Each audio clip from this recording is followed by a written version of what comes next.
नमस्कार. सो आज आपण बघूया की आपल्याला काय असलेल्या गोष्टी आहे ज्या आपल्याला रिलीज करायच्या आहेत. जे आजपर्यंत आपल्यासाठी चांगलं नव्हतं त्या आपल्याला कुठल्या वेनी आपल्याला बाहेर काढायच्या आहेत. जे काही ब्लॉकेजेस आपल्या लाईफमध्ये बनलेले होते त्यांना कसं रिलीज करायचं आहे याबद्दल आपण आज बघणार आहोत.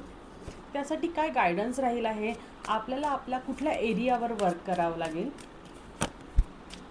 ओके, मला कार्डही सांगते आपण आजपर्यंत आपला स्वतःचाच विचार नाही केला, स्वतःचीच काळजी नाही केली. जस्ट लोकांना गिविंगमध्ये होतो. आपण आजपर्यंत लोकांचाच विचार करत आलो की त्यांना काय वाटेल, बट आपण यामध्ये आपली केअर करायलाच विसरलो. तर हा मंथ आपल्याला तेच सांगते आहे की आजपर्यंत तुम्ही कुठलाही काहीही केलं असेल, पण या मंथमध्ये तुम्हाला फक्त तुमचा आणि तुमचा विचार करायचा आहे.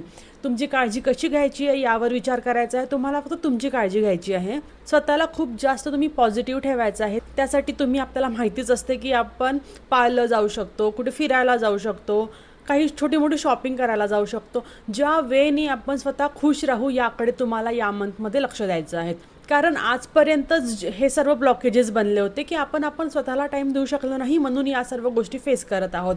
बट आपण ॲज अ गायडन्स त्याला घेतलं की आपण स्वतःचीच काळजी घेणं खूप इम्पॉर्टंट आहे. ज्या टाईमला आपण स्वतःकडे लक्ष द्यायला लागू त्या टाईममध्ये आपले रिलेशन पण खूप स्ट्रॉंग होईल. आपण लोकांसोबत पण थोडं जास्त इन्व्हॉल्व राहू शकतो. आपल्याला आपल्या सर्व एरियामध्ये जसं की ऑफिसमध्ये, फ्रेंड्समध्ये, फॅमिलीमध्ये खूप जास्त चांगला स्ट्रॉंग बनलेला राहील. यामुळे जेवढी तुम्ही स्वतःची काळजी घ्याल तेवढी लोकही तुमच्यासोबत चांगले वागतील.